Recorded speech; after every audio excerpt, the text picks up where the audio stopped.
Assalamualaikum warahmatullahi wabarakatuh. Halo anak-anak, bertemu lagi dengan Ibu Guru Mutiara. Anak-anak, hari ini kita akan belajar tentang organ pencernaan manusia. Simak terus ya. Organ pencernaan pada manusia. Sebelum mengetahui apa itu organ pencernaan pada manusia, kita harus tahu apa itu pencernaan makanan. Pencernaan makanan adalah serangkaian proses fisik dan kimiawi yang terjadi di dalam tubuh manusia untuk mengubah makanan menjadi nutrisi yang dapat diserap dan digunakan oleh tubuh.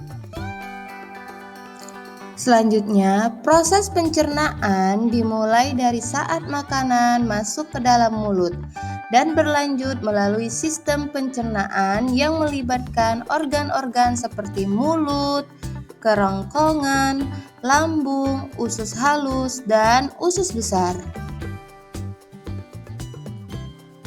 Berikut adalah beberapa organ pencernaan manusia yang dapat kamu pelajari.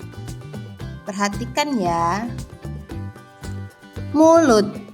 Mulut adalah organ pertama dalam sistem pencernaan. Makanan dimasukkan melalui mulut dan dipecah menjadi potongan-potongan kecil oleh gigi. Di dalam mulut, makanan juga dicerna oleh air liur yang membantu dalam proses pencernaan. Setelah dari mulut, makanan masuk ke kerongkongan. Kerongkongan dikenal sebagai esofagus. Kerongkongan ini adalah tabung yang menghubungkan mulut dengan lambung. Makanan bergerak ke bawah melalui kerongkongan menggunakan gerakan peristaltik, yaitu gerakan kontraksi otot yang mendorong makanan ke perut. Setelah dari kerongkongan, makanan masuk ke lambung. Lambung adalah organ berbentuk kantong yang terletak di bawah kerongkongan. Di sini, makanan dicerna lebih lanjut oleh asam lambung dan enzim pencernaan seperti pepsin. Lambung juga membantu dalam membunuh bakteri yang mungkin ada dalam makanan. Setelah dari lambung, makanan masuk ke usus halus. Usus halus adalah organ panjang yang terletak antara lambung dan usus besar. Di usus halus, nutrisi dari makanan diserap ke dalam aliran darah. Ada 3 bagian usus halus, yaitu usus 12 jari, usus kosong, dan usus penyerapan. Selanjutnya, usus besar. Setelah makanan melewati usus halus, sisa-sisa yang tidak dicerna masuk ke usus besar. Di sini, air dan garam yang tersisa diambil kembali oleh tubuh sehingga tinja menjadi lebih padat.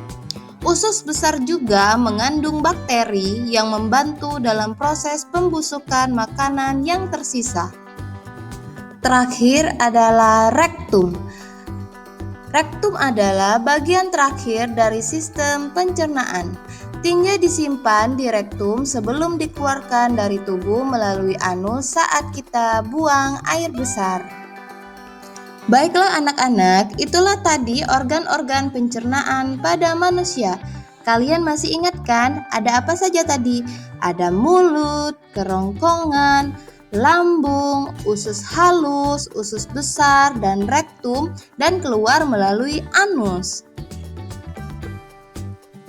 Selanjutnya, coba kalian perhatikan video organ pencernaan berikut ini agar kalian lebih paham ya. Selain organ-organ pencernaannya, pada video ini juga dijelaskan proses pencernaan pada manusia.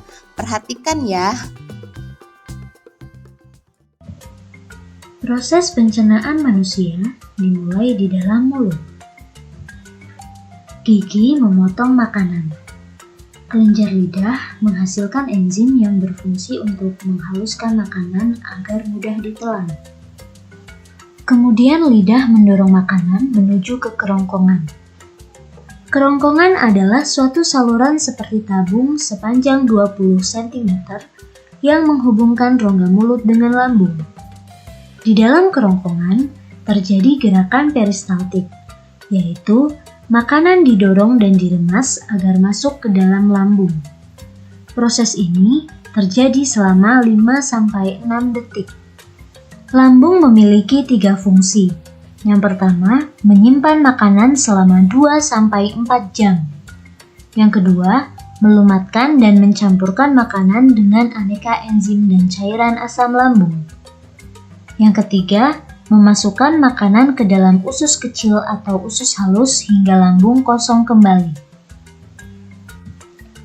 Pankreas menghasilkan enzim dan hati menghasilkan empedu.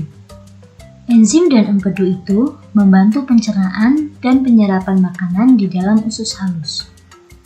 Bentuk usus halus seperti pipa berdiameter 3-5 cm dan panjang 6-8 meter. Di dalam usus halus, zat gizi seperti protein, lemak, karbohidrat, vitamin, dan mineral diserap oleh tubuh. Kemudian, sisa-sisa pencernaan yang tidak dapat digunakan tubuh masuk ke dalam usus besar.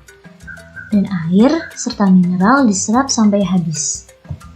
Pada usus besar, terdapat bakteri yang berguna untuk tubuh bernama E. coli yang berfungsi untuk membantu proses pembusukan sisa makanan. Proses pembusukan sisa makanan akan menghasilkan kotoran atau feses yang kemudian dikeluarkan melalui anus. Baiklah anak-anak, itulah tadi penjelasan tentang organ dan proses pencernaan pada manusia. Semoga kalian sudah mulai paham ya. Terima kasih atas perhatiannya. Wassalamualaikum warahmatullahi wabarakatuh. Sampai jumpa pada video berikutnya. Jangan lupa like, komen, dan subscribe. Subscribe itu gratis ya, agar channel ini bisa berkembang.